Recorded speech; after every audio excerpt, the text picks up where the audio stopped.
chopped it on. It's a first wicket in international cricket. On Sunday afternoon, Pakistan's Iftikhar Ahmed spun through Zimbabwe's batting order. Sean Williams showed glimpses of brilliance. Oh, glorious shot. But he was unable to lift the score to a formidable figure. Shaheen dives full length and takes a beauty. 5 wickets for Iftikhar. In reply, once again, Imamul Haq looked good at the top. That is caressed. But it was Babar Azam's excellence that made the Sunday evening special for the home fans. Just rocked back. Pakistan cruised to victory and, more importantly, took an unassailable lead in the 3-match series. Will Babar's men achieve a clean sweep over Zimbabwe? We'll find that out and more in the next few hours. Well, it's a beautiful sunny day here in Rawalpindi Cricket Stadium, and it is the last ODI of this series, the Pride of Pains Cup, with Pakistan taking on Zimbabwe. Well, Pakistan have taken an unassailable lead in this series. They've been quite clinical, yes, that's the word. Zimbabwe, they have a chance to redeem themselves. Even with Pakistan, it is an opportunity for them to be testing their bench strength. Alongside me is the lovely Wilco and Arooj Mumtaz. Wilco, thank you for that lovely smile. It's always nice to start the day with that kind of positive energy that we need in the studio. We've got to do that. I mean, you've got to start every day in a positive fashion. Look, the sun has come up, the weather's glorious, and we're expecting Zimbabwe to come back with something, because they were lackluster, weren't they? The first ODI, great. There was competitive element. Second one was a bit low from them. This time they've got to come back. Well, what about Iftikhar Ahmed? I mean, he was the star of the show in that previous match. He's the one who's put Pakistan in that position where they've actually won the series. Yes, if you think of Iftikhar, top order batsman who bowls, and I think he's underrated as a bowler. Do you think that he might compare with, say, Joe Root of England, who bowls off spin for England? I think Iftikhar's a better bowler. I think he's a better off spinner. He gets purchase, and he knows as a batsman where the ball should land as a bowler. And that's a great strength for him. I think he's a very underrated off-spinner. I think what he gives Pakistan is that extra string to the bow where the captain can say, I've got Iftikhar. I can bring him back anytime. So I think he's an absolute bonus for Babar. Well, one guy who's not underrated, Arooj, is Babar Azam. I mean, he provides so much stability to that middle order. Yeah, look, I mean, anything we say about Babar is just less. Every time we say he's in the form of his life, and he just ups his game even more. He didn't have a very good first game, of course, but then he showed the character, the poise. When he bats, it is just so pleasing on the eye. He's got so much of time, and he keeps maturing. Every time we look like, what's next, and Babar does that for us. And it's very important for him to now be fresh as an ODI captain to continue that batting form that he has and translate that into his captaincy. Normally we find young captains succumb under the pressure a little bit and they lose out on the batting form. But Babar's going the absolute other way. Yeah, I mean, Sean Williams, he's been one of the guys as well. Speaking of stability, he's added that in that middle order, alongside. When you look at that middle order, they've got experienced players. And we saw that innings from Sean Williams. He really showed us what he's got to offer. He does. He gives left arm spin, and he gives very decent batting as well. But you've got Brendan Taylor, Sean Williams, Craig Irvine, Sikandar Raza. They have played a lot of cricket for Zimbabwe. They've got to step up. But there's a few other things got to happen before that middle order takes its place. There's something not quite right at the top of the order, but that middle order, you're right. And Sean Williams, yeah, he looks a good player, because he is a good player. And Zimbabwe will be hoping that once again, these senior players will contribute. They definitely need their openers to contribute. That's one thing for sure. But Sean Williams, he was fabulous in that previous one-day international. Let's hear it from the man himself. He's down there with Tino Maboyo. Sean, you missed out on Friday, batted really well on Sunday, looked a different player, 75 from 70 in quick time. Yeah, look, I obviously changed my mental approach towards the second game, and I took a lot out of what Brendan did in the first game and did it in the second game, but it didn't seem to go my way to get to the 3-figure mark. I don't know if you know this, but it's been 13 innings since you last got a half century against Pakistan way back in 2008. Is this kind of a mental block for you, or is this just not performing as well as you would like to against them? No, I actually didn't know that. But yeah, I didn't perform as well as I would have liked in the first innings. There was quite a bit of bounce from Wahab in the first innings to deal with. And obviously batting under lights, I felt like the wicket was doing a little bit more than what it did during the day.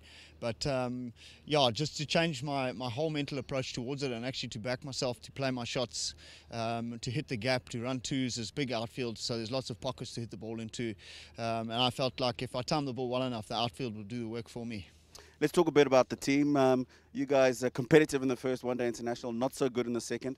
Can Zimbabwe turn this around, and what do they need to do that? Definitely. Look, I think in the second ODI, I think we got ourselves into a good position. I think Brendan and I managed to turn the tables quite quickly there in just a couple of overs, and I thought, you know, it put pressure back on the Pakistan captain. He had to bring back his main bowlers, and that was a good thing for Brendan and I. And you know, we thought, okay, well, let's knock these guys around, not give them a wicket, which we didn't. But then it turned again, and we seemed to give them soft dismissals, 3 soft dismissals very quickly, which, you know, in the end ended up hurting us really badly because I think we ended up being 7 down very quickly, still with a lot of time to play as well. So, yeah, it ended up making me having to make a decision on what to do. Obviously, you know, Shaheen and Rauf had to come back and bowl the death at our tail ender. So, yeah, I ended up having to make a decision. All right, Sean, good performance the other day. All the best today. Thank you. Yeah, he's just got such a positive attitude going for him, Sean Williams. But we've got a lot to talk about with my lovely guests here, but we'll be taking a short breather. See you shortly.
Yeah, it's been a mixed bag so far when it comes to the pitch and the kind of scores that we've seen. The last one slightly on the drier side than the previous ODI, and the first one perhaps better for batting, but we haven't really seen that 300 score yet.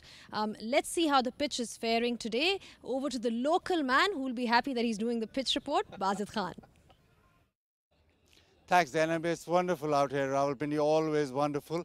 And I'll tell you what, it's a very balanced Rawalpindi square that we play on. All three games, if you look at them, it's been spinners and fast bowlers. 14 wickets for the spinners, 16 for the fast bowlers. Economy rate similar. So I tell you, it's extremely balanced the way the pitches are prepared. From 2016 onwards, it's the highest scoring ground as well in terms of List A cricket. So they're doing something right. And what they're doing, are we playing on fresh pitches every time. So it's well rolled in. There's a slight bit of moisture in there which you expect just to hold it together. A little bit of grass, so a little bit of everything for faster men, spinners, the batsmen. So what I suspect is that if you win the toss, lose the toss, bat first, bat second, you have to roll your sleeves up and get on with it. Yeah, good pitch to bat on. That's what we need, Wilco, for this game. We need some runs on that wicket, some fireworks. Yeah, we do. And what I want today, what I would like to see, we sat on the bench for 2 matches. I want to see Fakhar Zaman. He excites me. He brings X factor to the game. I want to see Fakhar Zaman out there blasting, getting a 100. He's got 2 50s in his last ODIs. And, you know, he's sitting there like I am Kanta sitting between 2 roses, you know, a thorn. So I want him to see him here, out there, getting runs. Arooj, you know, he's making that point about Fakhar Zaman. Pakistan needs somebody like him at the top to, you know, just provide you with that tempo and momentum.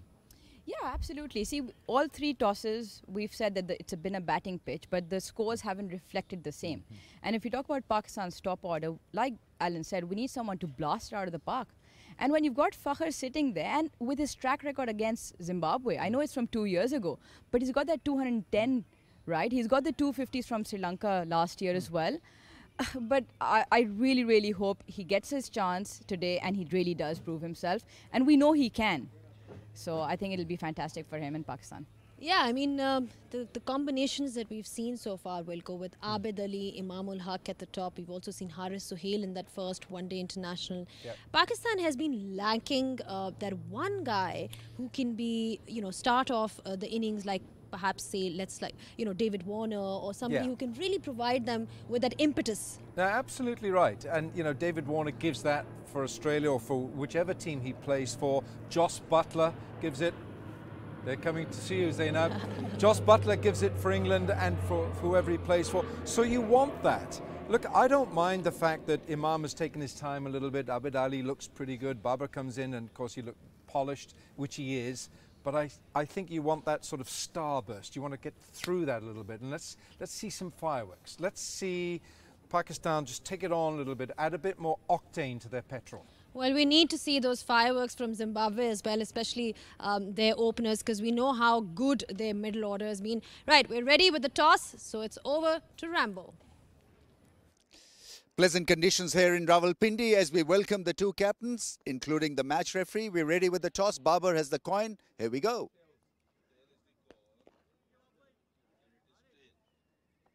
It's come down as tails. Zimbabwe has won the toss. Chamu, what have you decided? We're going to bat first. Bat first. Now, the openers need to click. I understand that you've got value in the middle order, but the start is so important for Zimbabwe. Yeah, definitely. I think if the openers can stay for a little bit more, set the tone for the middle order, it will be crucial for us. What are you looking at from this game? Definitely a lot of improvements. And if we can get it right, hopefully we can get over the line today. And your team changes? Just one change. Cow is out for Tirupano. All the best. Thank you. Babar, bowling कर रहे हैं दोबारा से. क्या ख्याल है इस pitch के मुतालिक? नहीं रमेश भाई, टॉस जीते तो हम बैटिंग करते और विकेट काफ़ी अच्छा लग रहा है, ड्राई लग रहा है, तो यही प्लान था कि टॉस जीते तो बैटिंग करते. इंटरेस्ट है चेंजेस के ऊपर क्योंकि सीरीज आप जीत गए हैं.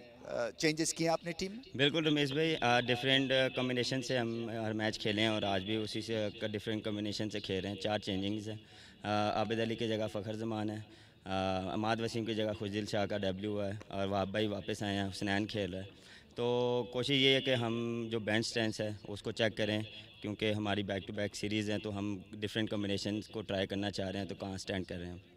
पूल ऑफ प्लेयर्स बढ़ रहा है, जो कि अच्छी बात है कप्तान के लिए, क्योंकि आपकी भी जो स्ट्रेटजी है वो फ्लेक्सिबल हो सकती है, क्योंकि ऑप्शंस बढ़ रहे हैं आपके। बिल्कुल रमेश भाई, इसीलिए हम मुख्तलिफ कम्बिनेशन के साथ हर मैच खेल रहे हैं, क्योंकि हम देखना चाह रहे हैं कि हम किस कम्बिनेशन से कहाँ स्टैंड कर रहे हैं। तो जो हमारे मेन मैचेस हैं तो वहाँ पे हम किस कम्बिनेशन से जा सकते हैं। अपनी फॉर्म आपकी बड़ी अच्छी चल रही है, कुछ टारगेट लेके उतरते हैं कि मैंने आज इतनी चौके मारने छक्के मारने हैं, या कि एक बबल में रह के आप बैटिंग करते हैं? नहीं रमेश भाई, डिपेंड करता है सिचुएशन पे कि क्या सिचुएशन चल रही है, क्या टीम डिमांड कर रही है। बिल्कुल इंडिविजुअली प्लान होता है अपना, लेकिन कभी कभार आपको उस प्लान से हट के भी खेलना पड़ता है। और कोशिश यही होती है कि जो मेरी गेम है उसको उसी तरह से अप्लाई करूं, और जो टीम के लिए बेस्ट है। और जब टीम पहले होती है तो फिर अपना गोल थोड़ा सा आप बाद में सोचते हैं। जब आप टीम का टारगेट अचीव कर लेते हैं, फिर अपना आप दूसरा माइंडसेट से खेलते हैं। All the best. Thank you. Right, we have the news for you. At the toss, it was Zimbabwe called correctly and have decided to bat. Yeah, no surprises there. We're talking about wanting that batting wicket with lots of runs. It looks like it's that kind of a wicket because Zimbabwe has won the toss and they've elected to bat first. Yeah, and it's got to start with the captain. If he's going to open, Chamu Chababa, he's got to take responsibility. He has got to work out that you can't play a shot a ball to Shaheen and Wahab and company. So he's got to take responsibility, get out there and be a captain. Quick thoughts, Sarooj. Again, Pakistan has made a couple of changes, which we'll be talking about after the break, but they really need to go full out in this one. I think that's what they will be looking to do, right? We know the outfield's quick, you get value for your shots, but the quick firepower that Pakistan possesses, Zimbabwe is up for a challenge. All right, thank you so much for your time, Arooj. We'll be taking a short break. When we come back, we'll be joined by Tino Moyo.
Yeah, just a reminder, Zimbabwe has won the toss and they have decided to bat first. Tino Moyo is here with me, who's happy that I'm saying his name correctly today. Tino, welcome. Thanks, you know, a lot at stake for Zimbabwe, not in terms of really the series outcome, but they've got a chance to, you know, really they've made a couple of changes. They made one change, but they've got a chance to really show some pride, play for pride. They do, and let's not forget that, of course, this is for points for qualification for the World Cup. So it's not just the pride, there's points to be won here. One change, we expected Carl Mumba to go out. I'm disappointed that there hasn't been a change at the top of the order. I think 2 for 1 in the first one-day international, 18 for 1 in the second. We've talked about how strong the middle order is, and they've all scored runs, bar Sikandar Raza, who's moved down the order a little bit. But in my opinion, you really need to have a good start, a solid foundation for that middle order to play off. And we haven't seen it in the first 2 games. And it's disappointed me that we've carried on with the same couple of openers. I mean, it almost seems like there's been too much reliance on that middle order. You know, you look at their performances and you haven't really seen that firepower at the top. No, you haven't. And like I said before the last one-day international, I'm happy to see Zimbabwe 35 or 40 for no loss after 10 overs. At least you've got a platform, you've got a foundation, and you know that you've got middle order batsmen who can accelerate. You saw Sean Williams, even though no runs in the first one-day international, came out and was positive. So we've got the players who can do it. Brendan Taylor's in the runs, Craig Irvine scored runs, young Wesley Madeverde has done that. So I don't see why they need to try and score so quickly in the beginning, lose wickets, and put just a bit of extra pressure on that middle order. Let's not forget that the last 3 batsmen in the Zimbabwean lineup as well are not going to give Zimbabwe very many runs. Well, Wilco, your wish has been granted because Fakhar Zaman is playing today and Pakistan has gone with a couple of changes. Yeah, I like Fakhar Zaman. I mean, you've got to play him. I mean, what he's done against Zimbabwe, and you just can't keep a guy like that quiet. So I'm glad about that. Kushdil Shah has earned his place. He's making his debut because he's done so well recently in the domestic national T20. And Mohammad Hasnain, look, he's the real deal. He's got more to learn about his craft of fast bowling, but he's only going to learn out there. So I think 3 good selections. And Kushdil Shah, I mean, you know, we saw some of his performances in the national T20 as well. And Pakistan has always been looking for somebody in that lower middle order who can really provide them with those, you know, finishing runs.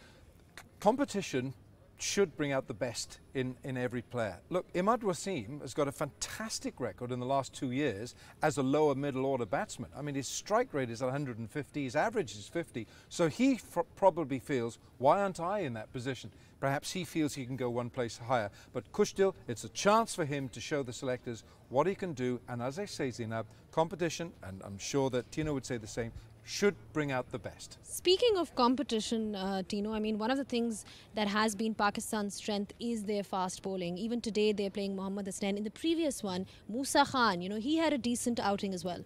He did.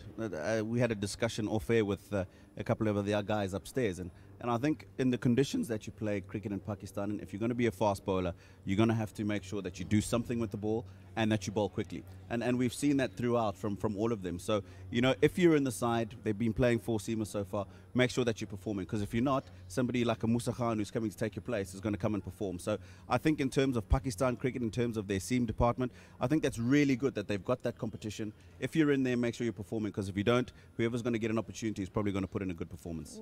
But their seamers, Zimbabwe's seamers, you've got a big job to do today. They haven't performed. They haven't got performed. a job to do. And unfortunately, Tendai Chatara hasn't quite got fit yet. Yeah. No excuses. It would have been really good to have Kyle Jarvis on the tour as well, but we don't. So those people that are getting an opportunity now also need to know that, you know, there are a couple of the top guns that are not there. When I get an opportunity, I need to make sure that I take it. Well, I'll tell you what, Musa Khan, he's also got that hitting ability. He won a couple of games in PSL with the bat. I remember, I think he required six of that last ball or something like that. Not exactly sure, but he's definitely got potential to be an all-rounder as well. He caught up earlier with Ramesh Raja. Let's hear it from him. मूसा, पहले तो आपको बहुत-बहुत मुबारक हो. अभी आपने ODI debut की है. छोटी सी उम्र में टेस्ट क्रिकेट, वनडे इंटरनेशनल सब कुछ कर लिया आपने. विकेट भी ली दूसरे बॉल पे. पहले तो बताएं एहसासात कैसा महसूस कर रहे हैं? जी सबसे पहले तो अल्लाह पाक का लाख लाख शुक्र है कि मैंने अपने होम टाउन में डेब्यू किया वनडे का। जैसे आप बात कर रहे हैं, मैंने इंग्लैंड टूर पे मैं साथ था विकी भाई से, काफ़ी कुछ मैंने सीखा है। तो उनसे मैंने मेरा रनअप काफ़ी इशू कर रहा था शुरू में, तो उनसे काफ़ी कुछ सीखा और काफ़ी अच्छा लगा। जब आप बॉल कराने आते हैं तो क्या देखते हैं कि मैं विकेट उड़ा दूं, तेज़ बॉल करने की कोशिश करते हैं या वेरिएशंस पे भी ध्यान दे रहे हैं? हाँ जी बिल्कुल, वेरिएशन पे भी ध्यान दे रहे हैं, क्योंकि वनडे क्रिकेट ऐसी क्रिकेट है कि आप इसमें आप बचो, क्योंकि आप जितना बचेंगे उतना ही सेव रहेंगे। स्कोर रोकेंगे तो ऐसे ही आपको विकेट मिल जाएगी। तो मेरा फोकस यही होता है कि मैं स्टम्प टू स्टम्प्स रहूँ, ज़्यादा बाहर ना जाऊँ, क्योंकि जैसे ही बाहर जाता हूँ तो बाउंड्री पड़ जाती है। तो यही कोशिश होती है कि स्टम्प टू स्टम्प्स बॉल करूँ मैं। वेरिएशंस के ऊपर किस पे ध्यान दे रहे हैं? कौन से बॉल की तरफ तवज्जो ज़्यादा है आपकी? यही कि खिंचा हुआ बॉल हो, लेंथ बॉल हो, बैट्समैन के हाथ ना खुल पाएँ, और ये इसी पे ज़्यादा ध्यान होता है। आप शाहीन शाह अफरीदी के साथ अंडर 19 भी खेल चुके हैं, सो ये जोड़ी अब आपको पाकिस्तान में भी आप उनके साथ बॉलिंग कर रहे हैं, तो ये एक अच्छी फीलिंग है। हाँ जी बिल्कुल, उनके मैं और वो इकट्ठे खेले अंडर 19। उस टाइम शाहीन शाह तो था, मगर इस तरह ही था। माशाल्लाह उसने बहुत ज़्यादा इम्प्रूव किया है, और काफ़ी कुछ उससे भी मैं पूछता रहता हूँ कि यार कैसे किया इतना इम्प्रूव, और अब तूने अपनी पेस भी काफ़ी इम्प्रूव की है, स्विंग भी लाया, तो उससे भी काफ़ी कुछ सीखने को मिल रहा है। आपका बहुत बहुत शुक्रिया, और इसी तरह से आप फूलते बढ़ते रहें। Thank you so much. Yeah, great to see such raw talent come through for Pakistan, especially pacers, as we were talking about. Wilco, you've seen Mohammad Hussain. He's playing today. What have you made from him? Because obviously you've seen him and evaluated him in the PSL. Well, he's got pace. That's the first ingredient. I mean, that sounds a bit obvious, but he's got pace, which you can work with. And the action's good. He's strong here. He's strong here and he's strong there.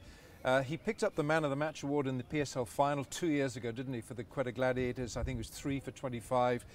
This kid has got it. He's got it. And when you have on the sidelines, sorry, they're not on the sidelines, Waqar Yunus, who's bowling coach, and you've got Wasim Akram, who's not far behind. So you've got those two great fast bowlers. Mohammad Akram as well is around. Learn from these guys. Aqib Javed for Qalandars. Learn from these guys.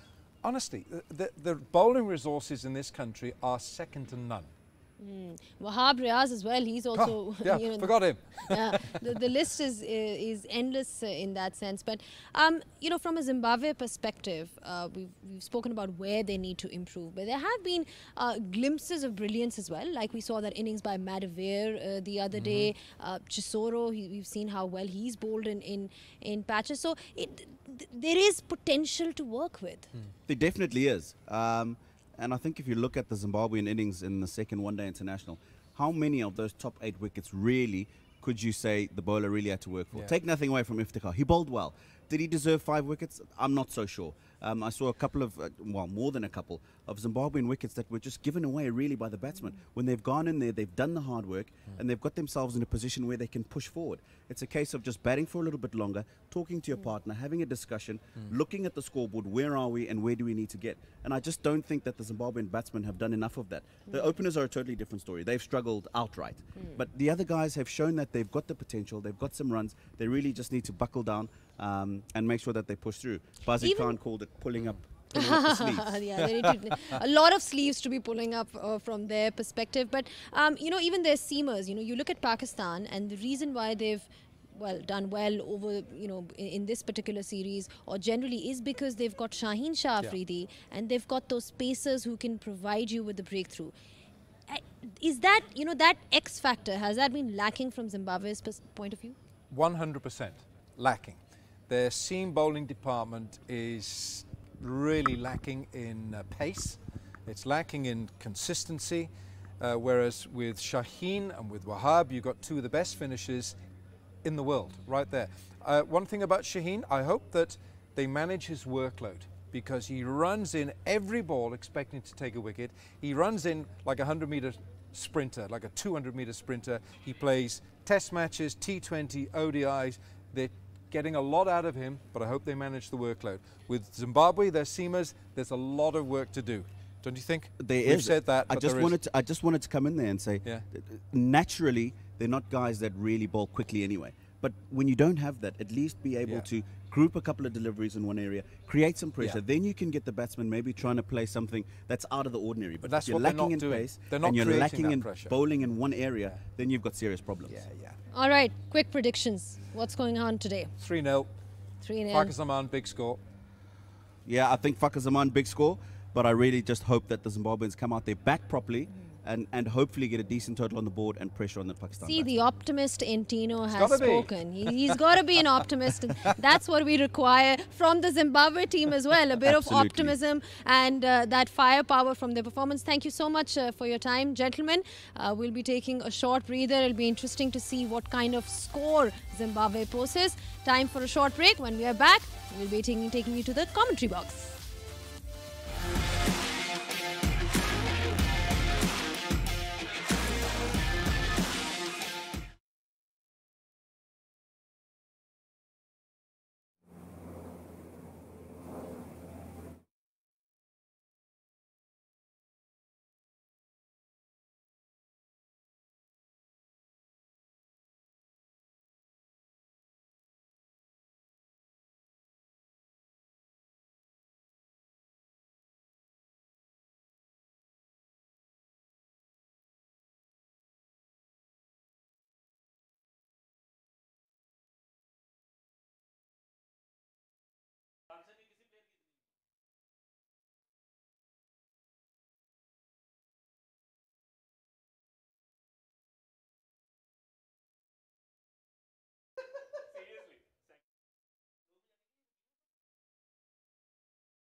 We are in the lovely city of Rawalpindi, just very nearby the capital city of Islamabad, and a lot to look forward to. Winter is here. So you see that little haze in the morning, and well, I think woolies will be out in the next 10 or 12 days. Third ODI International, the final ODI. Pakistan have wrapped up the series, and still a lot to play for as far as Zimbabweans are concerned, because they don't get to play a lot of international cricket. This is another opportunity to get things right. Pakistan, on the other hand, have looked mighty impressive and confident. The warm-up session was conducted, and well, I'm sure there'd be well-rested bodies. There's a gap of a day, but both teams at it again.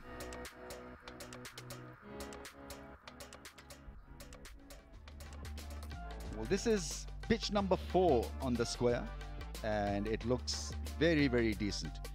Except for the first pitch where we had a little bit of grass. The grass has been taken off and conditions are excellent for batting.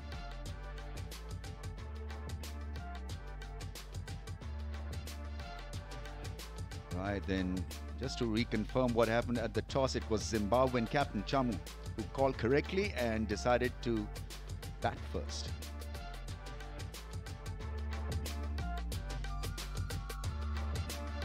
Zimbabwe making one change. Carl Mumba is out and Donald Tripano is in. A lot will depend on Taylor though. He's been in great form. Hits the ball hard. 11 centuries to his name. Sean Williams is amongst the runs as well. So middle order looks pretty settled. It's just the opening department that needs a bit of tweaking. Wesley is an interesting 20-year-old, bats well, bowls also extremely good and efficient in the field, so very good all-round cricketer. Sikandar Raza, we know, is developed his skills with the ball, but obviously he'll strengthen the middle order as well. Pakistan have made 4 changes. Plenty of changes for the Pakistan team. Fakhar Zaman is in. Babar Azam obviously will lead the pack. He's an excellent batsman, as we all know, and now getting good as a leader as well. Khushdil Shah is making his debut. Wahab Riaz needs no introduction. Left arm, pace, Yorkers, bouncers. He's been good over the years. Shaheen Shah Afridi still playing for Pakistan. Thought he could have been rested, but Pakistan feel that the X factor's got to be included. What a year he's having. Abid Ali is out. Imad Wasim is out. Haris Rauf is out. All right, time for a photograph. Time for us also to take a little bit of breather. We'll take a short break and come back with live action very, very soon.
Lovely spots here, just round the corner in Rawalpindi. Right, series is wrapped up by Pakistan. We are into the third ODI, and then T20 action starts soon after.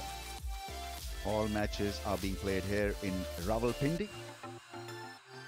I've got Tino with me. Tino, Zimbabwe need to fire somehow. I know it's a difficult task when you've lost the series, how to motivate yourself. But as I mentioned earlier, every critical situation brings an opportunity as well. Morning, Ramiz. And yes, agreed. They really need to dig deep today. And yes, the series is done, but more importantly, there are still points to be won, which will matter in a couple of years' time for Zimbabwe. So we only had a day in between the last game. I really hope that they've managed to go away, sit down, and really focus on what they need today to change the last couple of results. Now, Zimbabwe over the years are known to play their best cricket at the beginning of a series. And I think that happened on Friday in the first one-day international. Not so good in the second. It's going to be very difficult for them to try and change that result. But that's something they're really going to have to try and do today.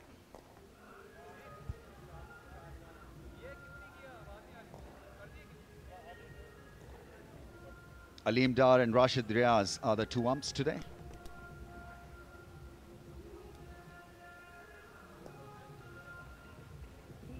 Aleem Dar, clearly the senior most now in one-day internationals. 211th one international match for Aleem Dar. In a huddle, Pakistan, obviously they need to not be complacent. It's an international game, even though they won the series, but they'd be looking for another win. Every win will give them confidence, and it's a game of habit as well. So you develop good habits.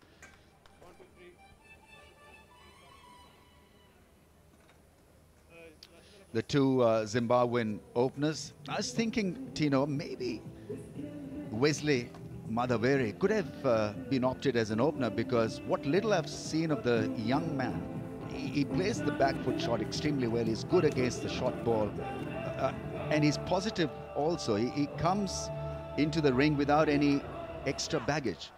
So got to make use of his youthful exuberance, and from technical reasons also, I think he could have been promoted as an opener. We'll come back to that. Ramiz, just having a look at Brian CHARI's numbers. 14 matches, just 177 runs. That average below 14. So lots and lots of work for Brian CHARI to do in that department.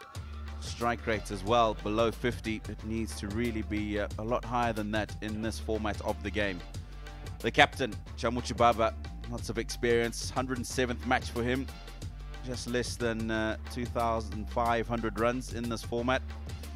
An average of below 24 as well. He would really hope that he can improve on that. Should be a lot better, really, after 100 plus games. A best of 99 against Pakistan. That was here in 2015. Just been told by Mazhar that Wesley Madhavere actually opened for Zimbabwe in the Under-19 World Cup and even got a 50 against England. So he's done the job previously as well. But Zimbabwe sticking with the two openers who've opened in this series. CHARI is on strike. Shaheen Shah Afridi is the bowler. 2 slips in place. Left bowling over. Thank you.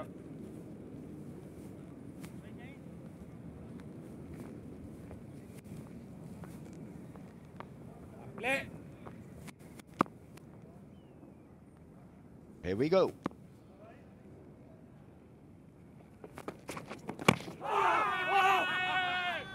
Oh, a little bit of inside edge, but you know what he was trying to do. On target almost.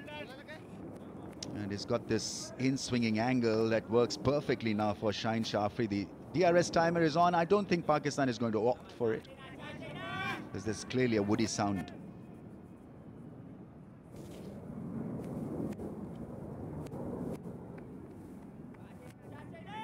Shaheen Shah Afridi, we know his ability to bring that ball back in.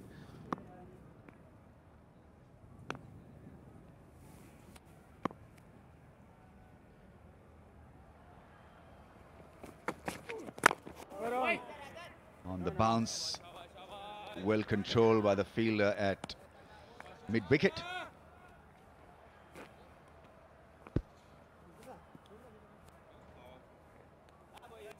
Shaheen Shah Afridi, of course, got the wicket of Brian CHARI in that first one-day international, swinging in and sneaking in the gap.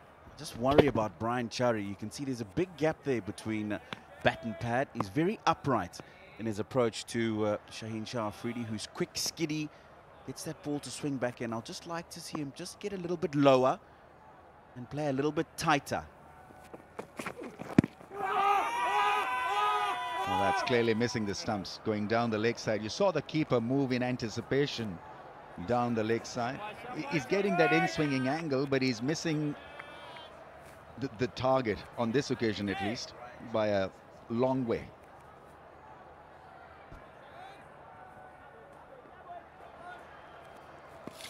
Got to make allowance for that lateral late movement. I think he's seeing the ball and getting into position to play with hard hands.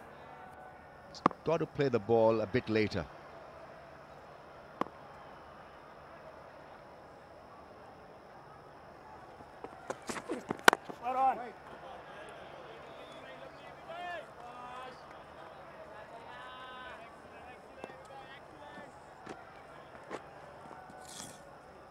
This is the dismissal you're talking about from that first one-day international. There are those hard hands. Gap between bat and pad, very, very upright. And it makes it difficult for him to adjust when the ball swings in if he's standing up. I'd like to see him a bit lower, head, weight into the ball, then it allows him to push that bat just in front if that ball swings back in. Even though he has an open stance, and that is to cater for the in-swinging angle, but it's just that he's pushing at the ball too hard. And he's now become a world-class bowler, so he'll keep on persisting, honing in on that middle and leg stump line. And the extra thing that he's got is with good pace, swinging the ball back in, you're looking for the ball around that front foot area. And then he's got a really quick bouncer, which surprises you as well. So lots for the batsman to deal with from Shaheen Shah. It's a maiden, Zim none for none.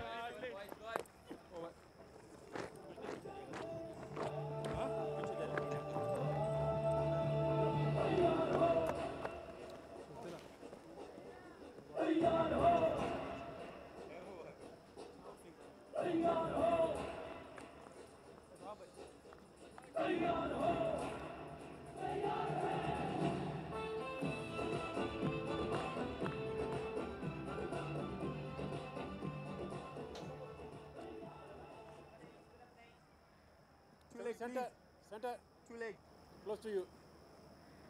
Come to 2 leg. Still on 2? Yes, coming to. Right arm over.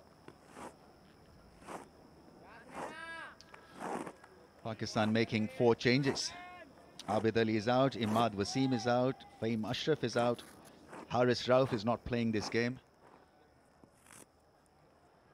So it's a chance for Mohammad Aslan to showcase his skills. Pretty nippy he is. Hits the deck hard. All he has to do maybe is to look to bowl that hard length, not worry about variations, just express himself totally with the new ball. Pace is the way to go. If you got it, flaunt it.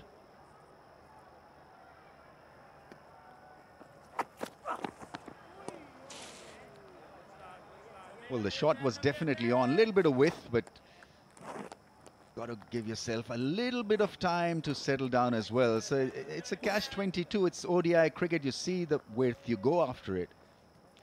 But the CV has not been great at the openers in this series, so got to give yourself a little bit of time getting used to the extra pace. Got out to a similar delivery in that second one-day international. Again, no foot movement. Didn't get himself into line on that back foot and really just threw the hands at a wide delivery. I've got no problem with him being positive and wanting to put that ball away, but make sure that you get yourself in the best position to be able to play that shot. Playing after a gap of year and a half, Hasnan. So this is his big moment. Last ODI game for him was against England at Leeds.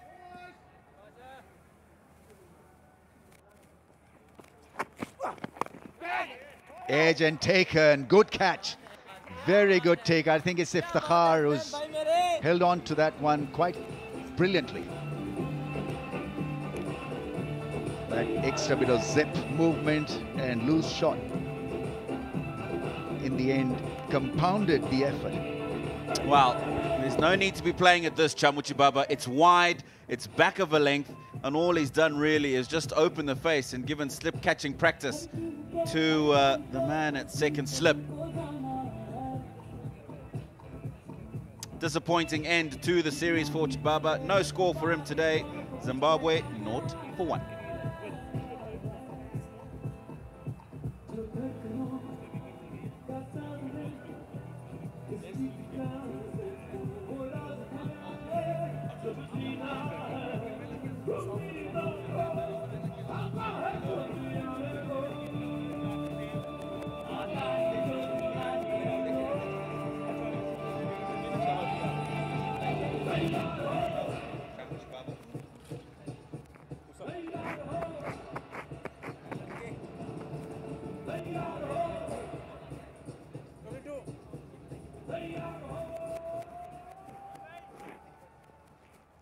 Halfway, 3 left. Yeah, just the last match.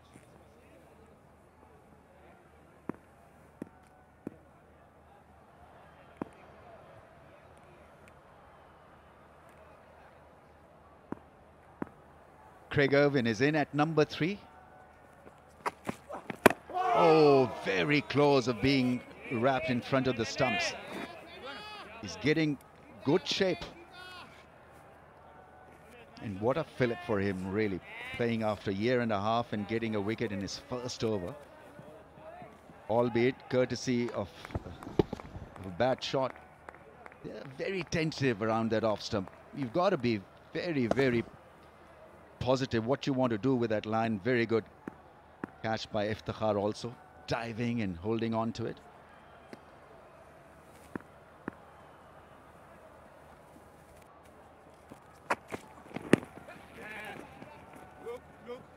Wait. Should be a leg by.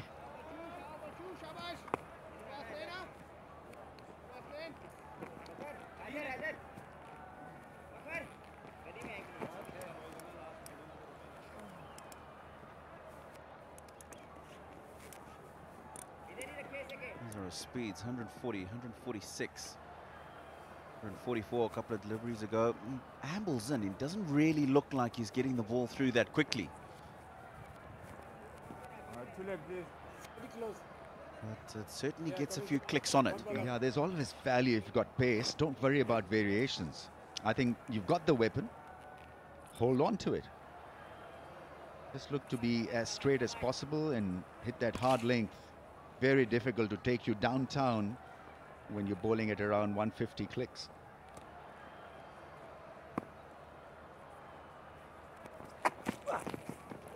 Play on a miss. Ball thudding into the keeper's gloves. 1 for 1.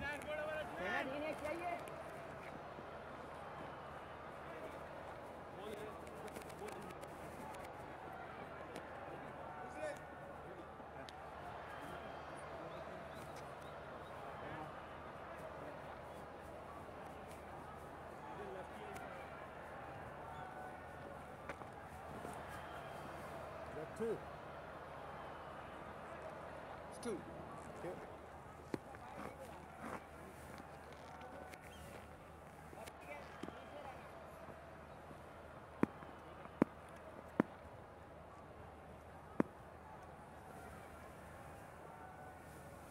One for 1. The beginning is not great. Oh, what a beauty that is. Had to play that line and the ball shaping away after pitching. Peach. It's angled into that middle stump. It's pitched Middle and off, and it's just left Craig Irvine. It's well played in the end because he hasn't followed it once it's shaped away from him, but that is a wonderful delivery.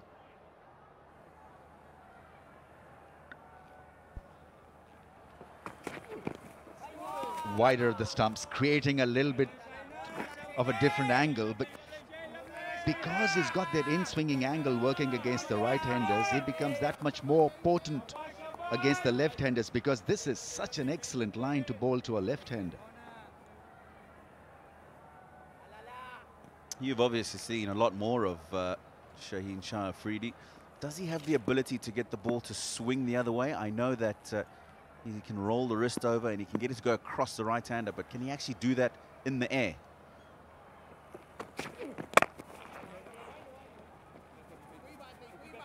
First run off the Willer. He's only, what, 19, Shaheen Shah Afridi? 20 now. But to have that ability to bowl well and show control against right and left hand is quite astonishing at such a young age. In swinging angle, he loves it now. He doesn't get a lot of outswing. I think that natural angle takes the ball away for the right-hander towards the slips, but we all know, Tino, that once you develop that in-swinging angle, if you're a left-armer, then wickets will fall and you'll be a success. Because then you're in two minds whether it's going to be that slanted angle or the ball will come back and hit the stumps or wrap you in front of the stumps like before.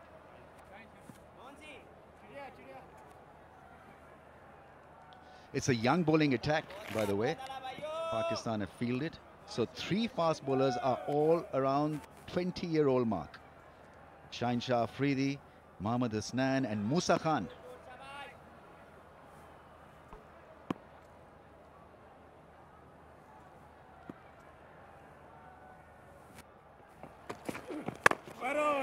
It's a lot better. Head down, then go hard at the ball. Blocked it well.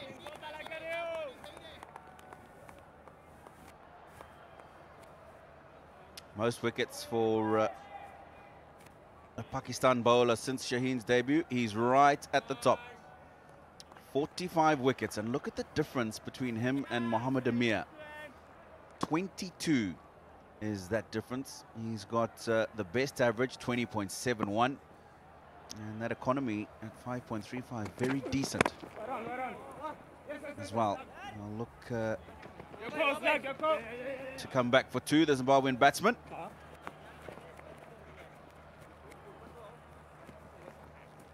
Four for 1.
Hitting the bat hard is Hasnan. Bowling at a rapid pace.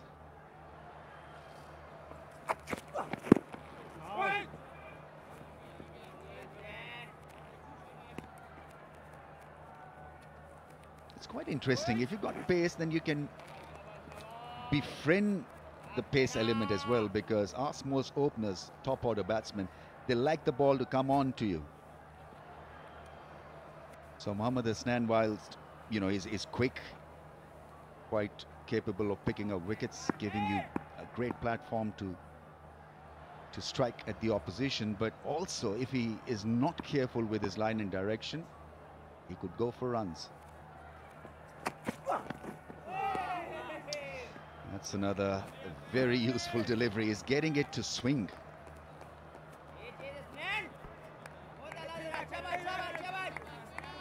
This is the last thing that any batsman wants. The ball's been swinging into Craig Irvine when pitched up. Slightly back of a length, you're expecting that ball to continue coming into you, and it just nips away. That's a wonderful delivery. Squaring him up. See, at that pace, you're not getting the second chance to get behind the line of the ball. So once you are stuck, you're gone. Oh, caught behind. Choked down the leg side. Unfortunate way to go. He's not going for the DRS. He knows that he's feathered it. Nicely taken by Rizwan. He's a quick mover behind the stumps. Very safe bet. No mistake made.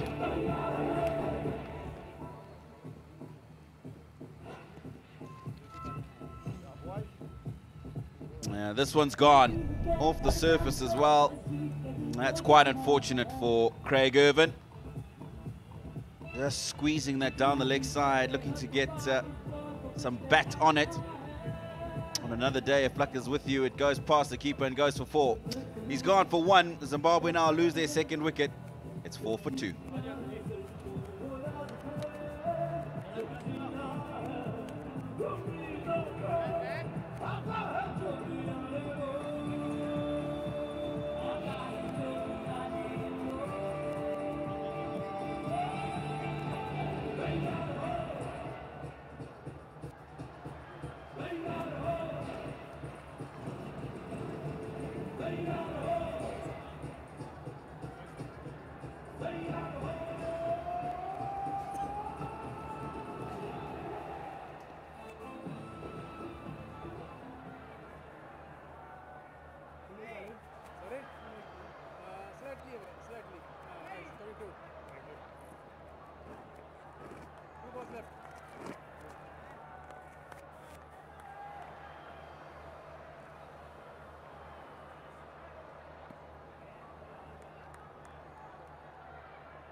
New entrant is Brendan Taylor at 4.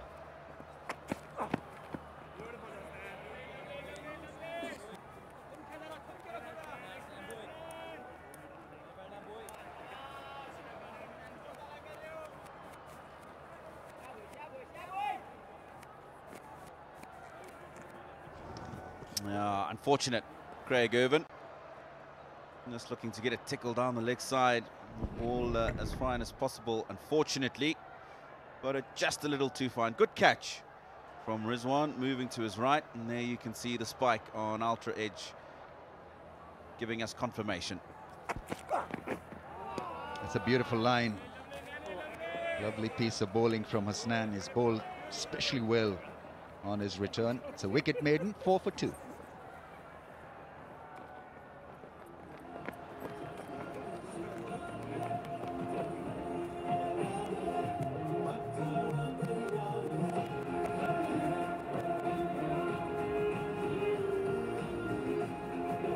Two early breakthroughs for Pakistan. Hasnain removing the captain Chamuchi Baba. Senior batter Craig Irvine. It'll be Brian CHARI to continue to Shaheen Shah Afridi. Right on. Yes, yes, yes, yes.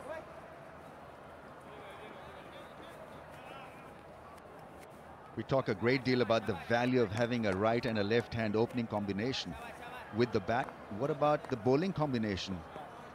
It should offer same kind of a puzzle or a challenge for the batsman as well. You've got to adjust from extreme express pace of Hasnan to the left arm charge of Shaheen Shah Afridi, who's got this great ability to get the ball back into the stumps. Can't be easy. Oh, that's close, gone. It's got to go. No, not out. They can take the review. It appeared very, very close. That's a good shout. The only thing I think is Brendan Taylor might have just got a slight inside edge. They've decided against it. This looked really good to me, Ramis. Yeah, from up here, I was not looking at my monitor, but was looking at live proceedings. And I felt it was mighty close. Ultra edge. Oh, yeah, I think there's a spike. Edged it. So, good call by Pakistan.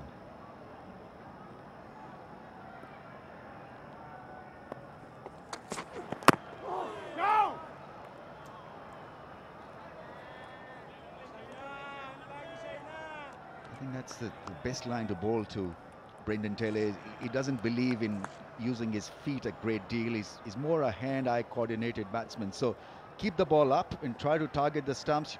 Probably get him leg before, eventually. Easy, playing from the crease.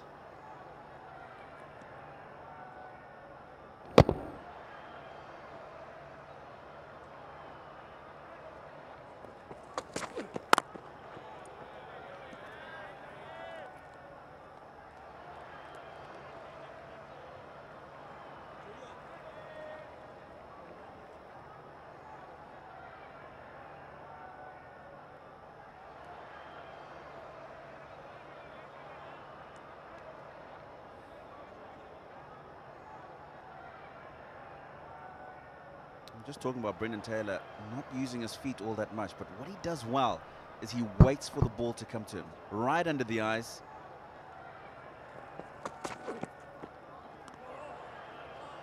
It just makes it a lot easier for him to play that delivery. It's when you start pushing ahead of that front pad, that head not quite forward, that you get yourself into trouble.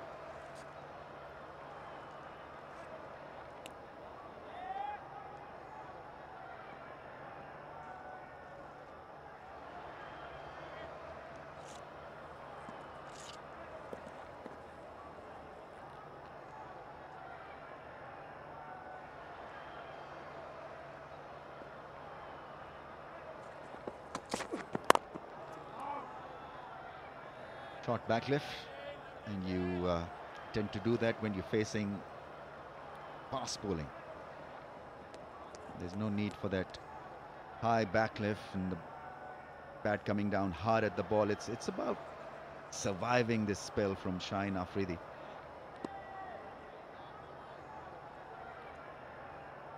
The sideways movement will get subsided with the passage of time, provided you weather the storm.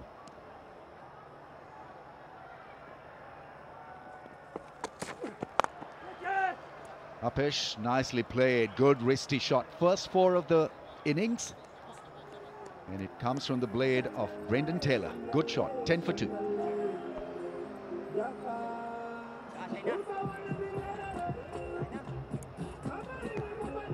He's very strong off his legs, Brendan Taylor. If you will remember, his first boundary in all 3 of these innings has been through the onside. Shaheen Afridi just getting a little too straight. And nobody at backward square on the boundary this early on in the innings. Brendan Taylor helps himself to fall.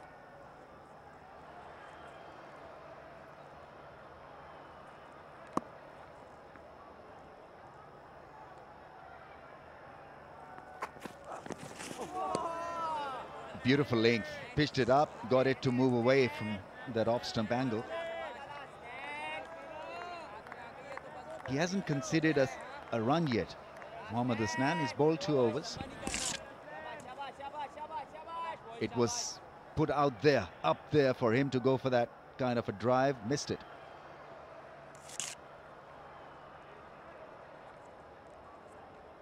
.143 clicks that last ball.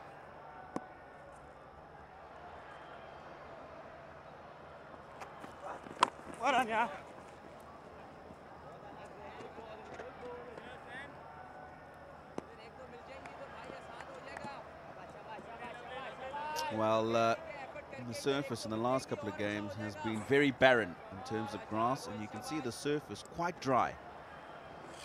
Slightly open cracks before the start of play already. But we've seen that it's certainly taken some good pace. Bowlers have got the ball to swing. Ball coming onto the bat. So conditions ideal for both bowlers and batsmen.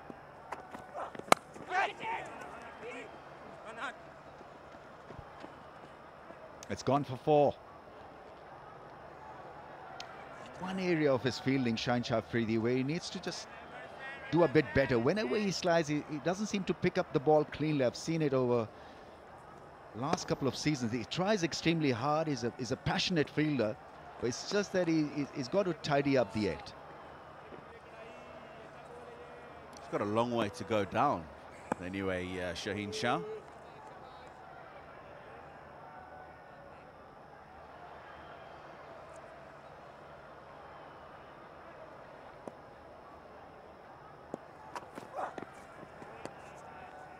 It's a beautiful wicket because you're always looking for that balance between bat and ball, team.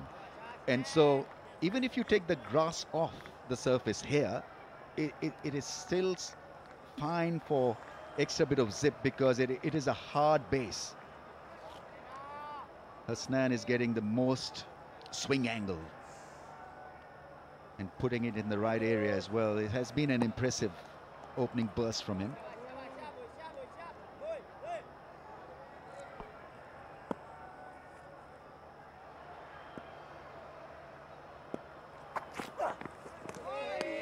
Looking for that ramp shot over the keeper's head.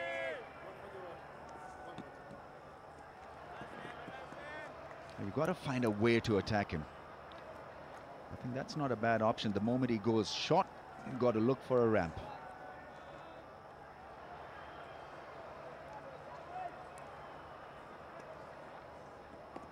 And you're just talking about the surface, the ball going through, even though it's not got so much grass on it.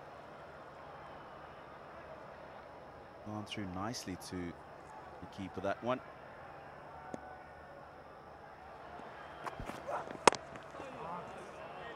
Doesn't time it. After 6, 15 for 2.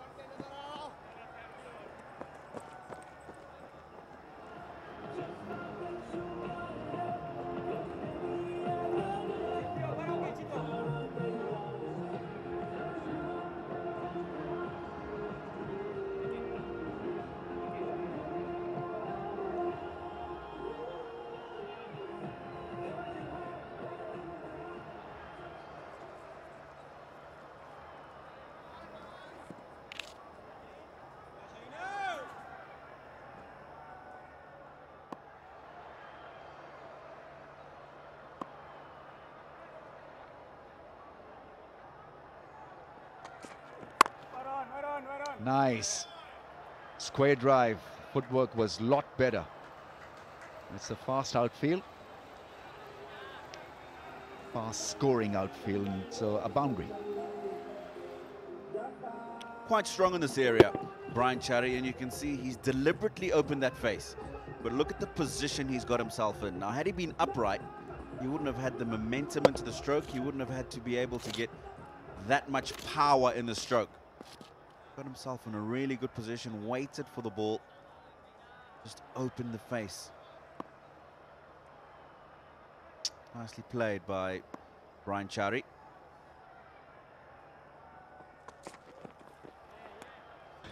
The obvious response.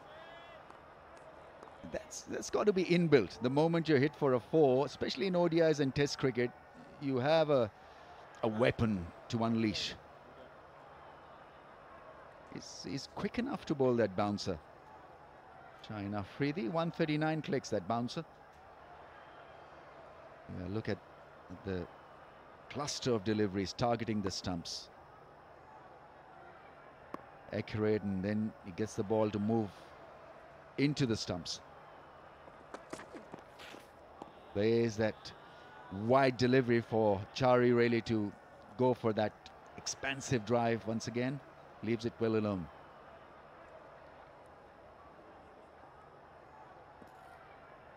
PSL is round the corner, HBL PSL 2020, so the playoffs will be played. Multan Sultans and Karachi Kings will play the first qualifier. The winner will qualify for the final. The loser has another chance to make it to the finals. Lahore Qalandars and Peshawar Zalmi will play the eliminator. So whosoever loses that game is out of the playoffs.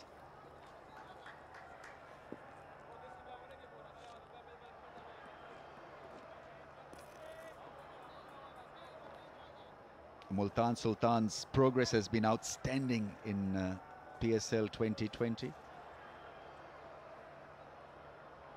Peshawar Zalmi will have the services of Faf du Plessis, so that's a welcome news.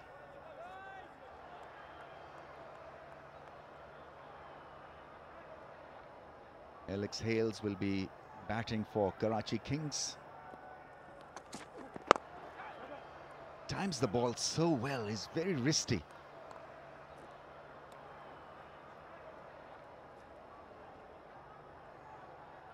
You tend to use your wrist when you don't get to the pitch of the ball.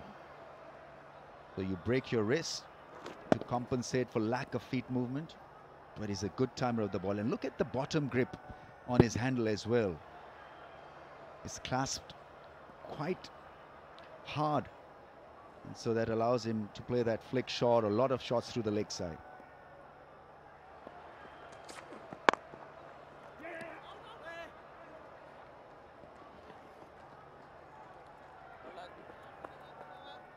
Seven done, 21 for the loss of 2, and we are out of here as well.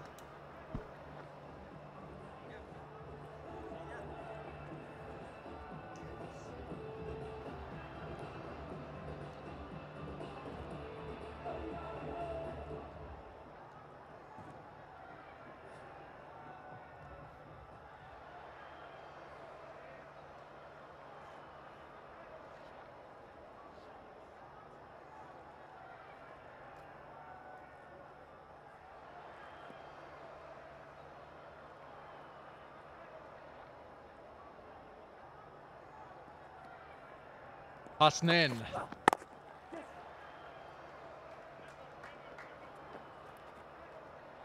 And as ever, when a bowling attack makes lethal strikes early in the power play, you immediately put the batting side on the back foot. Zimbabwe, having won the toss, deciding to bat first, nothing wrong with that decision, but finding themselves none for 1, 4 for 2, and now they're making a little bit of a recovery here, but it's hard work. It's time to roll your sleeves up, Bazid Khan.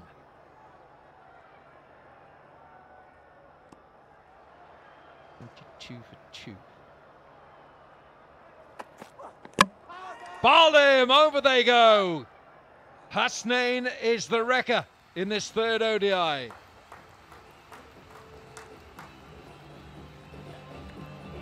No time to roll your sleeves up. No time to get your bat down either. Because of that pace and the Yorker. He's always had pace. Pakistan doing extremely well. If Shaheen Shafridi won't get you, it's Hasnain today. Third wicket for him.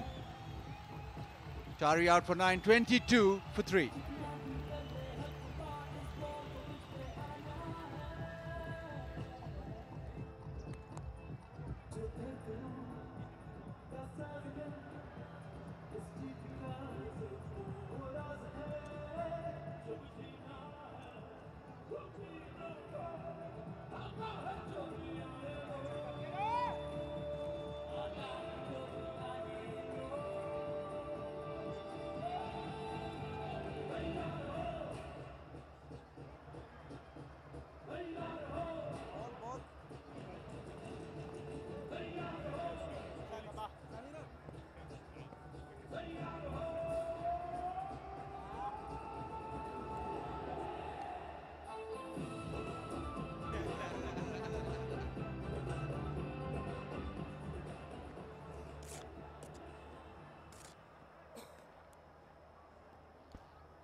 Sean Williams 34 years of age, a man who's played 12 tests for Zimbabwe, averaging just short of 34. He's got 3 one-day centuries, strike rate is a healthy 81, and his best 129 against Bangladesh in Chattogram, which was in October 2018. So recently recording his best score. He's also got 2 test centuries. But Hasnain really has got a bounce in his step here now. And blowing Zimbabwe away with pace. New ball. Yorker length. Too quick. Doesn't matter if it swings or not. Once you bowl it that quickly, it's a problem. And Zimbabwe have a big problem here that Hasnain is blowing them away inside the first 10 overs. 20 years of age, Mohammad Hasnain. Quetta Gladiators. And won the Man of the Match award in the PSL final in 2019. Picked up 3 for 20 odd in the final. And what riches Pakistan has in the bowling department, pace and spin. Buzzard, it's a great problem to have. Who to select? Obviously in the long run injuries will play their part, but what riches they have. Especially with the new ball, you've got, well, onshore right now, Hasnain, Shaheen Shah, Afridi, Haris Rauf developing nicely with a lot of pace. And then you have likes of Musa, you've got Naseem Shah also waiting in the wings. And then the one player not playing in this game, the all-rounder, short ball, maybe just slightly keeping low, but there's so much pace on offer from Hasnain. Talking about white ball and the new ball, you've got Imad Wasim who loves bowling with the new ball, so everybody lining up to take guard. The short ball is effective. And what it does, it keeps somebody like Sean Williams honest. Doesn't want to be diving forward on that front foot. 8 gone, 22 for 3.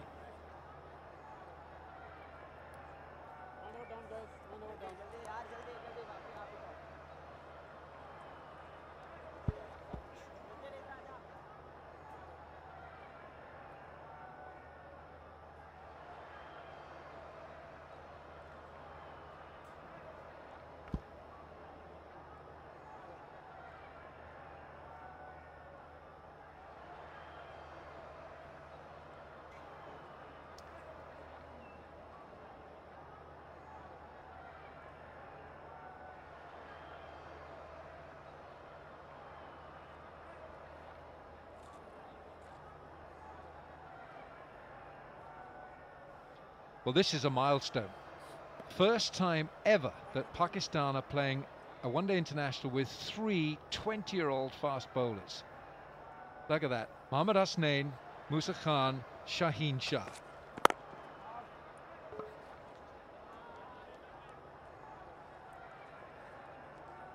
Start them young, very young. And it used to be that you'd get a lot of young batsmen coming in, but now 20-year-olds, and all of them got pace. So pace does work.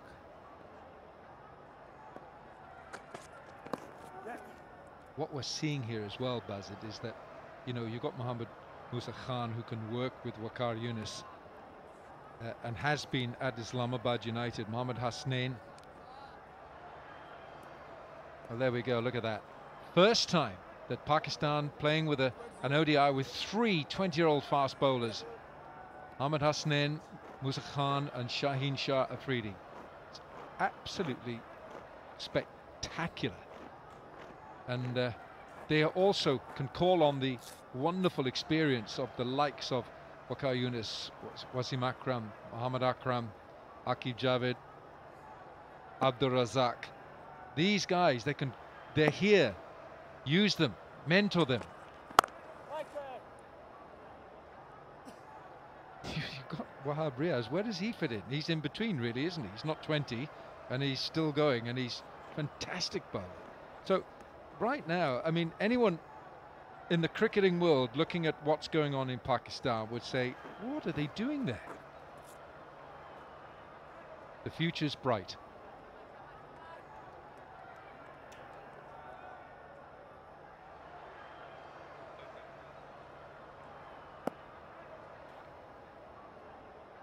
Wahab Riaz, great competitor that he is.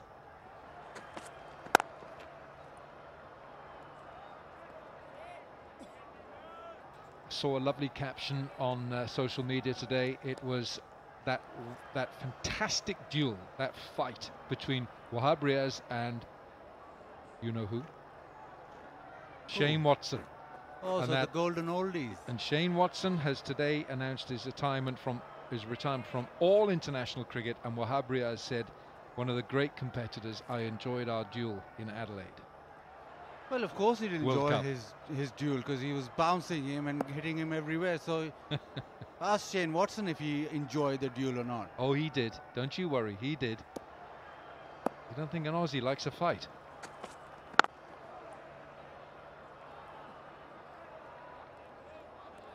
So I think that's great. If you know, you can have an Aussie like Shane Watson. He doesn't shrink from a fight. You know, they want it. It's there. Yeah, but once it's 90 miles an hour and it's this blurry white thing coming at your head, I don't think the fight's equal.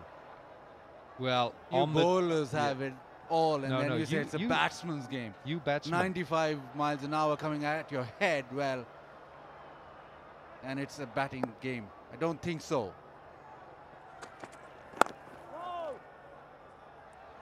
Khan just keeping Sean Williams back on the crease. It's 23 for 3.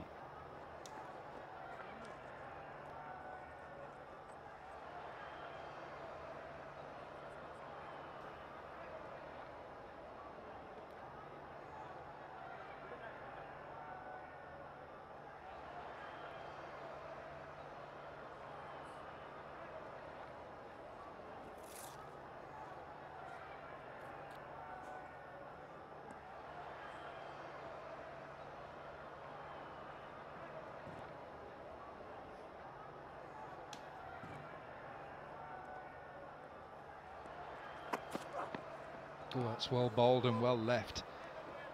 I note a certain change with Hasnain, and he's done something to his action. It's a lovely balanced approach to this. This is a lovely run-up. Now, where I think the change that he's made, watch his delivery stride, that's beautiful here, there, that is now shorter. Now that's a long delivery stride. But if you imagine a pair of scissors in your hands and you split them wide open, I'll come back. So you imagine a pair of scissors in your hand and you open them up. What he has done in previous seasons, Mohammad Hasnain has been like the scissors that's wide open. Okay, I'm going to watch this and try. Let's see if we can just freeze this at the point where I want to illustrate. That's good. That's a lovely. Here we go. Here we go. There. Right, now that is just about perfect. Perfect, because he comes over on that front straight leg. In previous years, that has been much longer, that stride, like a scissors that's too far apart. And what he's done now, he's closed the scissors up, and that delivery stride is shorter, which means that he's able to go over that front leg and deliver with more pace. Brilliant. That's really good from Hasnain. Yeah, it's all about that bracing of the front leg. And once that front leg collapses, the energy doesn't go through the ball, and he does it beautifully. Brett Lee, for example, that front leg, if it collapses, then you lose pace. But once it's braced completely like that, the energy is flowing through towards the batsman, and that's why the pace is up, and that's why the accuracy is good. I go back to the two W's. Wakar's stride think about the scissors, was longer than Wasim's. But Waqar, I'm sure, has been working with Hasnain, and I'm sure they've been looking at that, and it looks so much better, doesn't it? And that's why there's better control here from Hasnain. Yeah, it's a big improvement, but I'm slightly disappointed by you, Alan. I would thought you'd have gone further back than Waqar to 2 Ws. To have gone further back and told us about Fred Truman, maybe. I think you're going to have to change that record. You know, you've been playing it for too long. You need to go out more often. Well, I tell you what, we just had a look at 3 20-year-olds playing right now for Pakistan. The youngest test player, Hassan Raza, Pakistan. Second youngest, Mushtaq Mohammad, Pakistan. Youngest one-day player, Hassan Raza, again from Pakistan. So these batsmen, but the best one that stands out is Aqib Javed, who made his first-class debut at 12 years old. So definitely breed them young.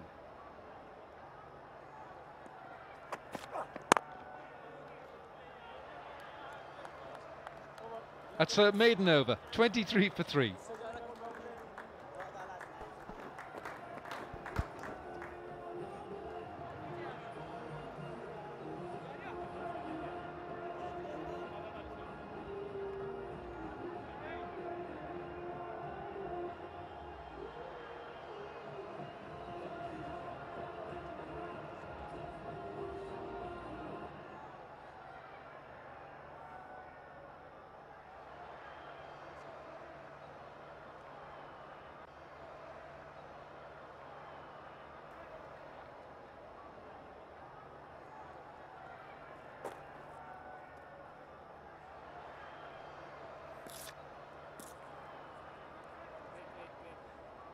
Musa Khan is to bowl his second over. 3 20-year-old cricketers, fast bowlers, operating for Pakistan. Rashid Riaz says end of the power play. Zimbabwe 23 for 3. Chamu Chubaba won the toss, deciding to bat first, and it's been tough. You can see how the pace of Musa Khan is keeping Sean Williams back on that back foot, back in the crease. Hasnain started off a terrific catch at second slip. Iftikhar Ahmed in form with the ball. With his hands, strangled down the leg side. Taylor looked good, but it was all about Hasnain. The first power play, 3 wickets for him. And it's just been downhill from Zimbabwe.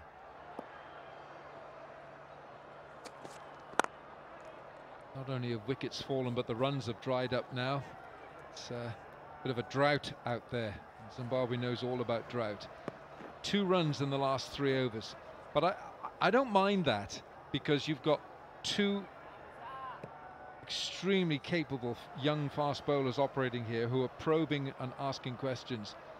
As long as wickets are not falling, you don't want to be 25 for 4 or 33 for 4. You want to be 23 and just, you know, keep going. Yes, 51 dot balls, but this has been tough.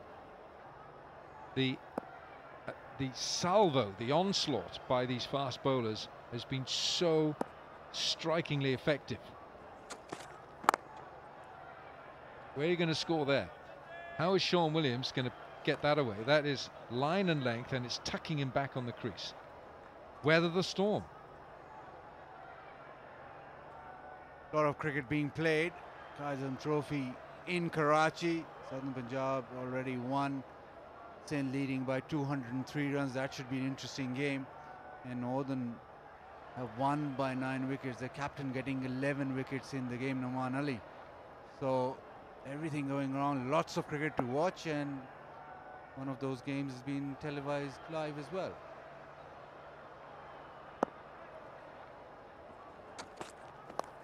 Short, pulled away, and it's hit the cushions flush. I think that'll be 6. Short ball helped on its way, and I think the replay will show us. I think that ball has hit the boundary cushion flush.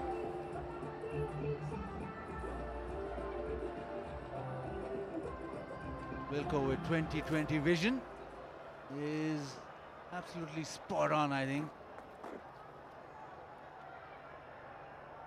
But when you have pace, you've got to work with it. And although it's a top edge, the intention was to ride the bouncer or to be able to turn it around leg side, and I think he's got the best result possible.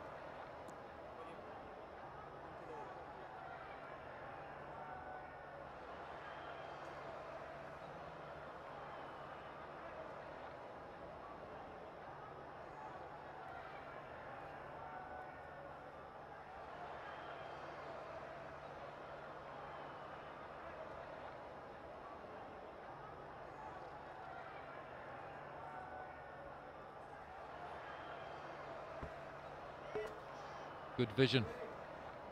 Yeah, 6. And the reason I think I thought it hit them flush is this, Buzzard. I'll tell you this. Because more often than not, when it hits the turf before the cushion, then it rebounds off the cushion, it goes back, it goes further over the boundary. That didn't. Bounce back in play. Oh, that's knowledge. Thorough professional. So Wilco, now you'll have to cancel that Specsavers appointment that you booked.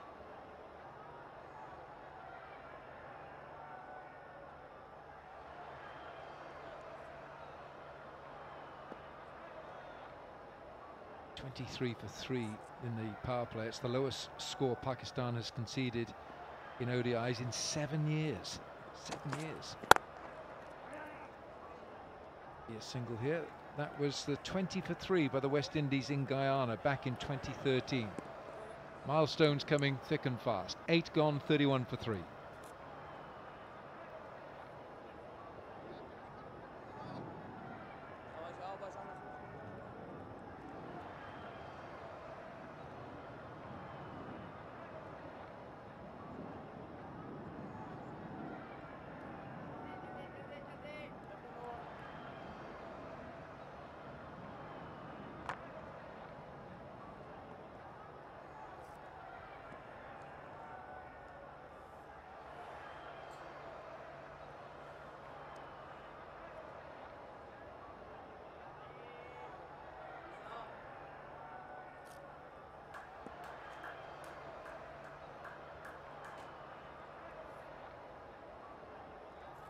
Change of bowling, 3 wickets for Hussain. That he's now resting, and it's going to be Wahab Riaz. Just when you thought it was safe to test the water, Wahab Riaz comes on.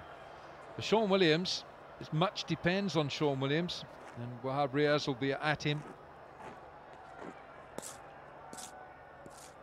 He's playing his 91st match. He's picked up 119 wickets. Economy's okay. It's very good at 5.7.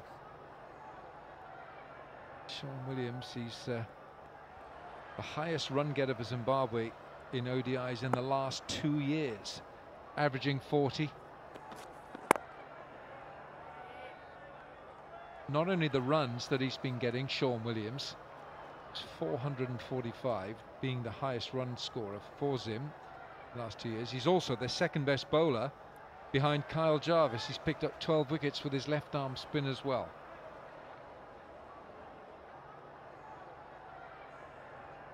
These numbers before today, so he's playing his 14th match today.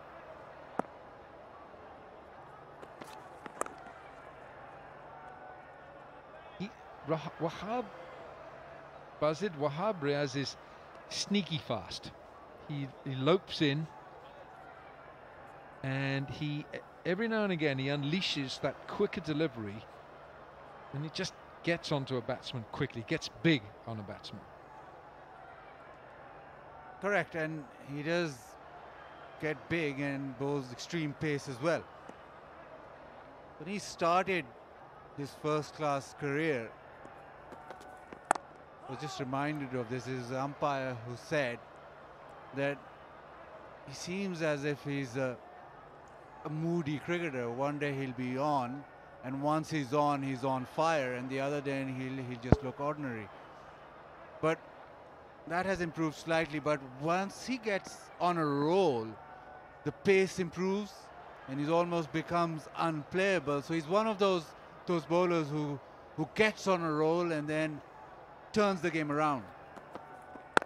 And the greatest aspect about him, he's played a lot of cricket, but his pace hasn't deteriorated. His pace is still going upwards to 140 whenever he plays. So he's still very potent in white ball cricket, not only in one-day cricket, but also in T20, where, especially at the back end, because of his pace, he can give you a couple of overs which can dent the opposition in terms of getting wickets and also in terms of keeping the runs round right at the very end. So it's very important to Pakistan's cause. Could be a couple here. Oh, Hasnain's done well.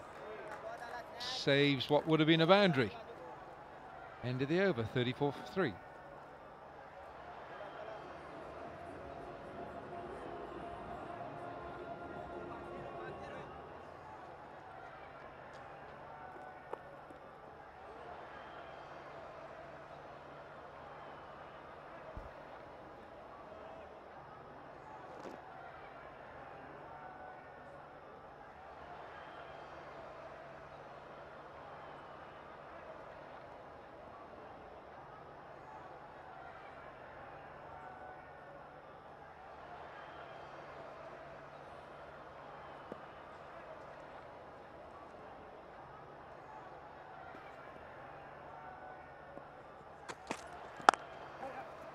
Shot.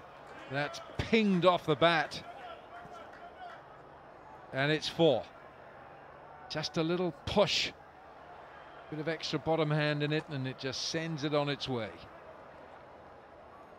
Most accomplished batsman in the Zimbabwe lineup. And you can see by that shot only. He's gone back, rock back, just pushed it into the gap. And being able to time it so well that it races to the fence. It's a quality stroke. Brendan Taylor, 6 test hundreds for Zimbabwe, highest test score 171. Just going down the leg side. That was against Bangladesh in Harare 7 years ago. He's now got 11 one-day centuries as well. But Pakistan, 4 changes today. We're seeing the first time Fakhar Zaman. We're seeing Kushdil Shah. Wahab Riaz comes back, and Mohammad Hasnain is back. Is in the side as well. So Kushdil, debut for him.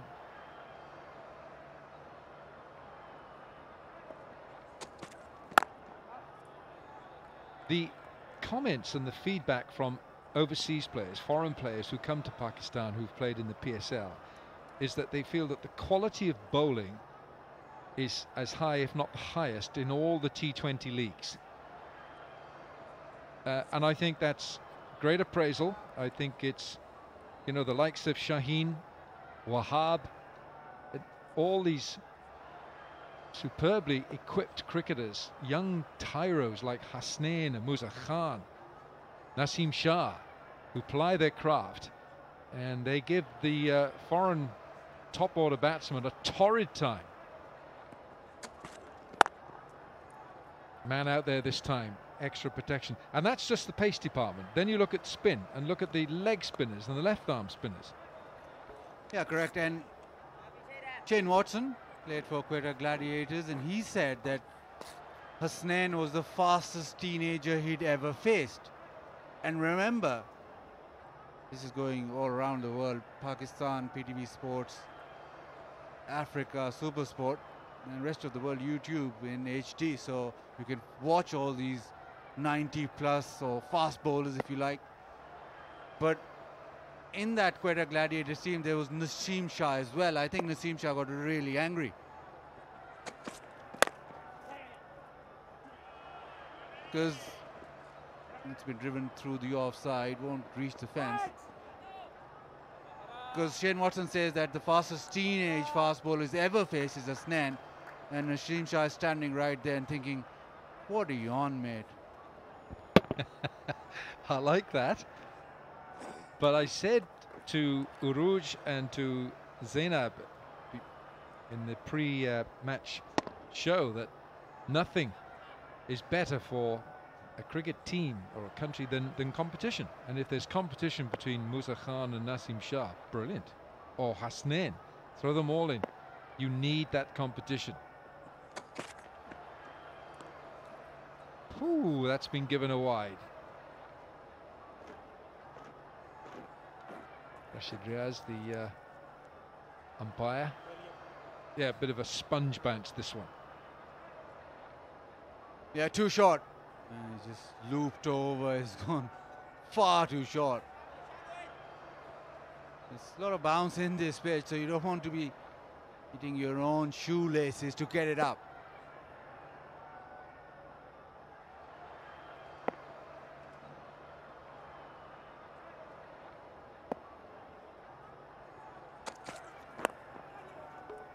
Didn't know too much about that one. Looking leg side, and it's gone down to third man. 9 from the over, 43 for 3.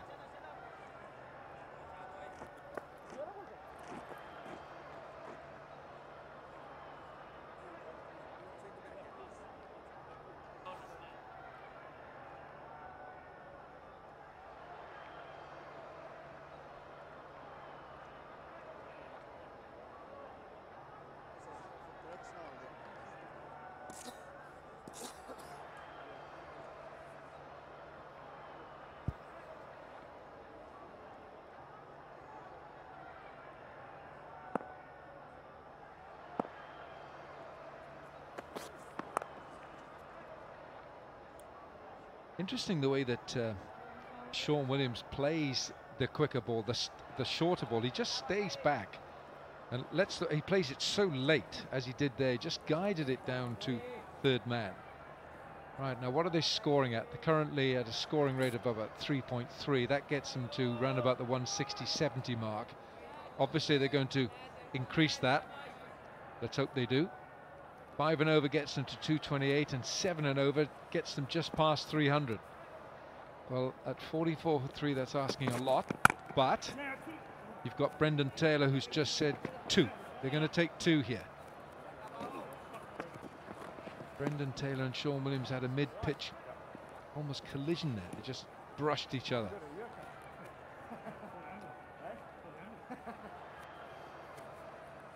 Top score of 145 not out against South Africa in Bloemfontein 10 years ago. Just watch the running here. What are they looking at? They're both looking at the ball. Whoopsie. Yes. Yeah, there was only going to be one winner in that little collision. But this bloke has to get a lot of runs. He batted beautifully in the first ODI. Didn't get his side over the line, and I think Pakistan after that first ODI have increased their quality by 10-15%. So Zimbabwe have their work cut out. It was looking good in the second match as well.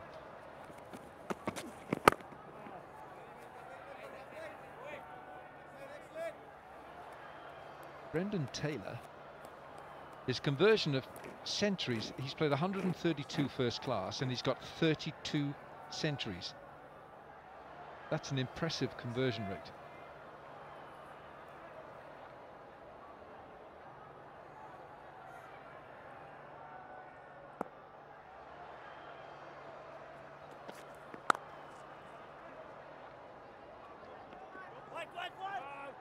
There's not a second here.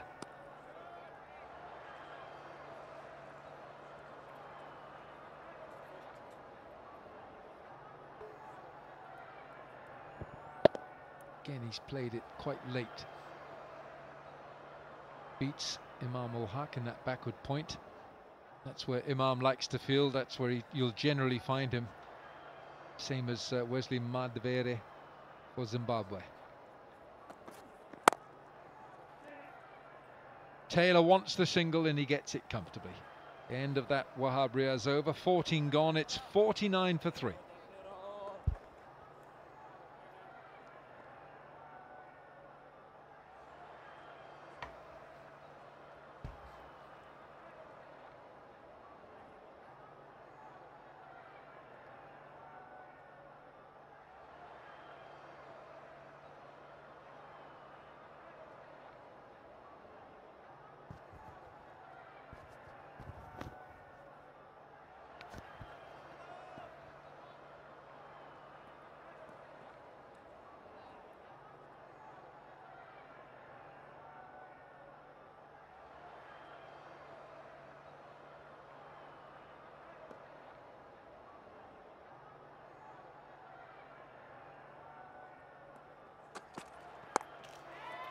He slashed and slashed hard.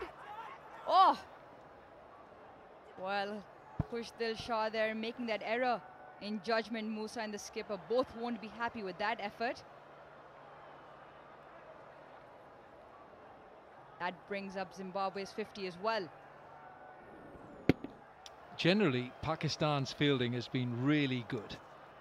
But I think the spin has undone in there. It just hasn't gauged a little spin, and yeah, every bowler hates runs being given cheaply. That's a donation. JustGiving.com.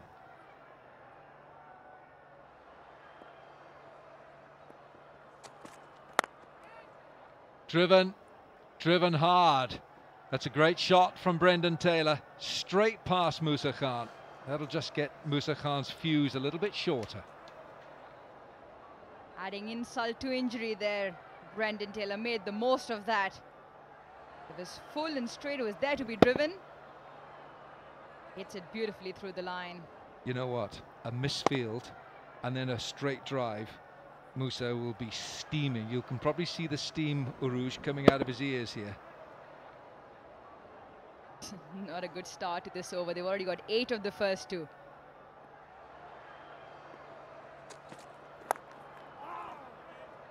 And also batsmen can read that. If if you're smart, you'll look at the bowler. You'll know there's a misfield. You know you've just driven him past, and you keep your eye on the bowler if you're brave. Well, Taylor there's got all the experience, so he's probably seen a couple of youngsters, and he'll want to keep the charge on here to young Musa. But it's important Musa keeps us calm and cool here. Absolutely right.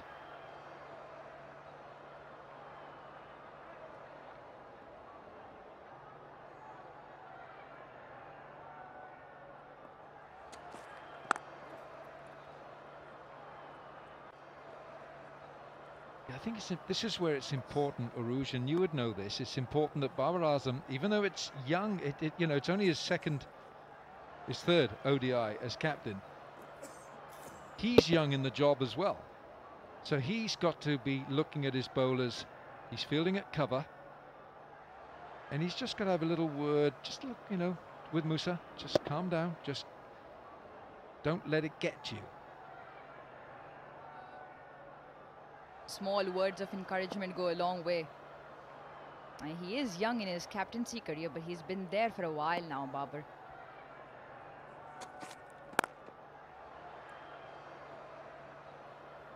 Good comeback here from Musa. He's got 3 good deliveries in, but he's got an experienced pair that he's bowling to. Williams and Taylor have been around there for quite a long time. And as it's been happening with Zimbabwe cricket, the responsibility is back to them.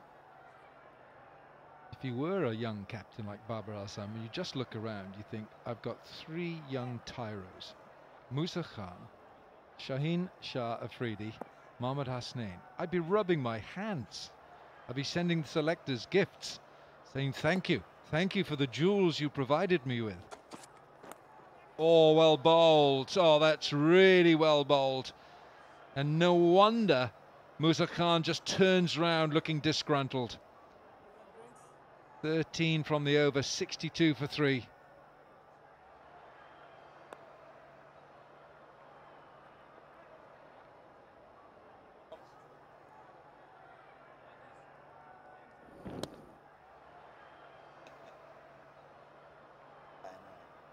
I'm going to look after this.